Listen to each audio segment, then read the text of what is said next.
The next person that I'm going to bring up is Congresswoman Betty McCollum from the 4th District. U.S. Representative Betty McCollum represents Minnesota's 4th District in the United States House of Representatives. She has been a champion of excellence in education, environmental protection, and health care access.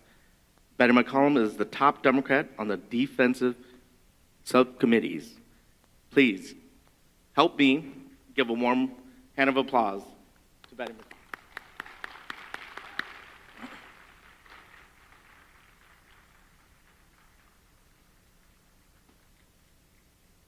Good evening.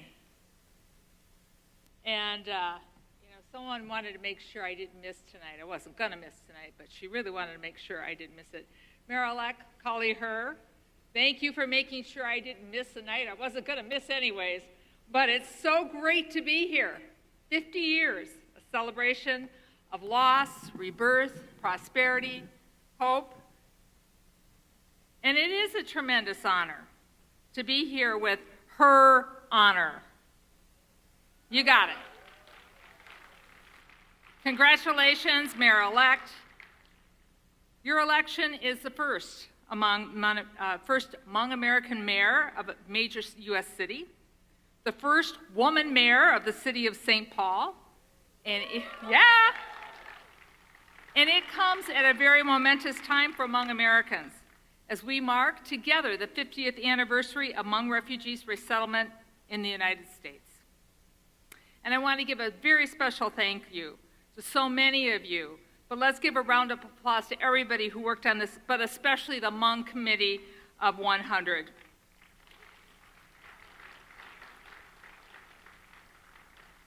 And on a personal note, we also, this past couple years, have been remembering the Vietnam War, have we not? It took a long time for the women who fought alongside of our soldiers and provided nursing care to them. But you didn't forget, I enjoyed reading the bios of all the Hmong nurses. Thank you for recognizing them.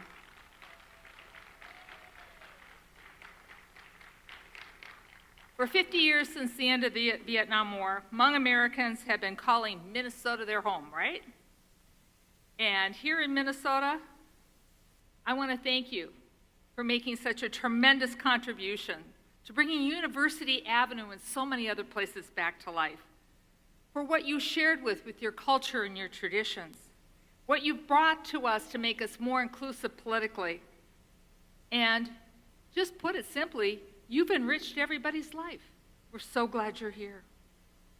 And I'm also proud to serve alongside 6 Hmong American legislators. I see one of my senators over here within my congressional district. 6. Think of that. 6. We have 10 lawmakers serving in the Minnesota State Capitol. That's worth a round of applause. Now, in all honesty, that number's going to go down by 1 because, her honor is going to start shortly in her new job. But it's been so remarkable here in St. Paul to have leaders here the past 50 years.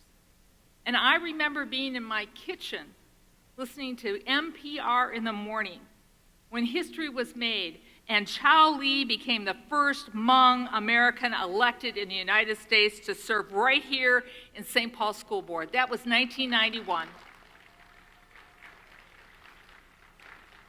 I had the honor to work alongside Mi Mua, the first Hmong American elected to the Minnesota State Senate in 2002.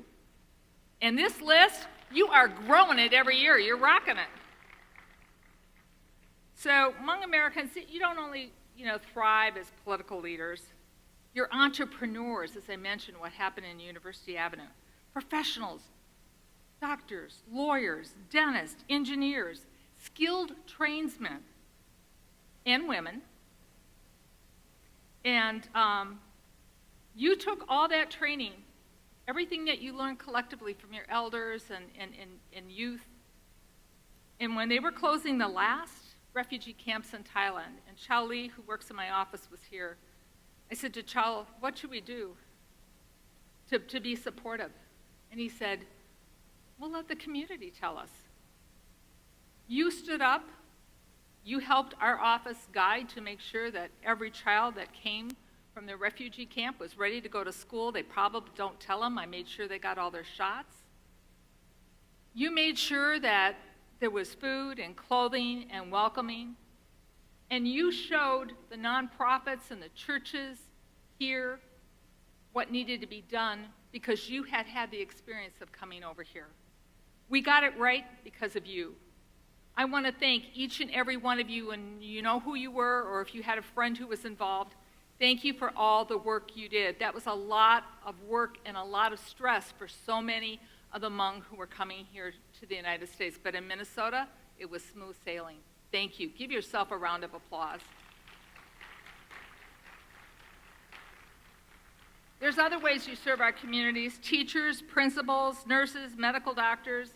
But as was pointed out, I serve on the Defense Committee.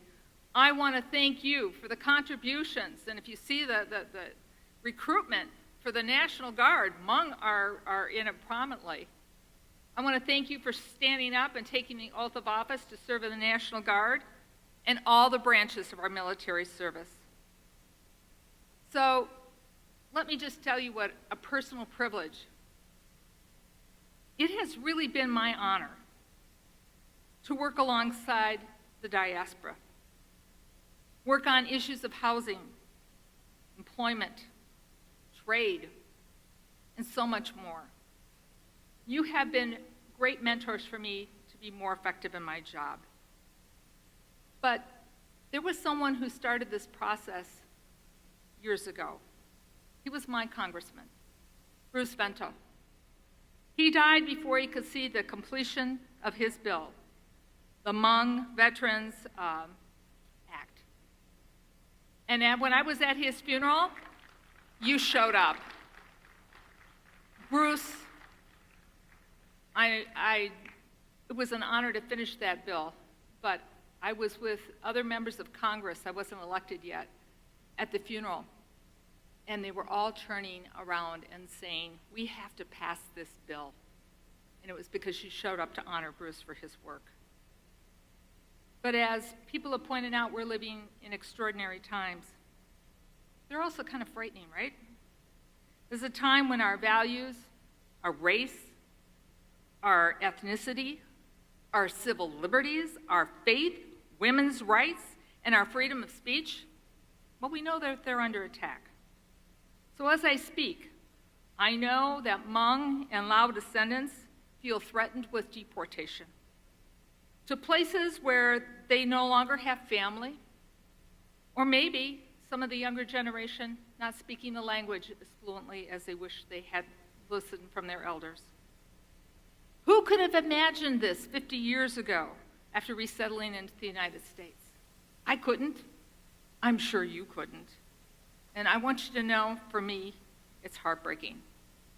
It's senseless betrayal to our friends, to our allies, who stood shoulder to shoulder with us in the Laos War. We must speak up. We must support one another. We must stand together for justice and equality, because that's what you came here for, and that's what this country represents. Together, my brothers and sisters, we will create a better world with respect, with dignity for all of our children and for future generations. So know, as a member of Congress from the 4th Congressional District and the Dean of the Minnesota delegation, I will continue to defend our rights because they're my rights and your rights, and I will make sure that when our people think of our community, they know it's a community that respects one another and demands that we, the people, treat each other with dignity and respect. So thank you for inviting me here. Thank you for celebrating 50 years. Thank you for all that you have done to make Minnesota, St. Paul, and even me better than we were before you came here. Thank you.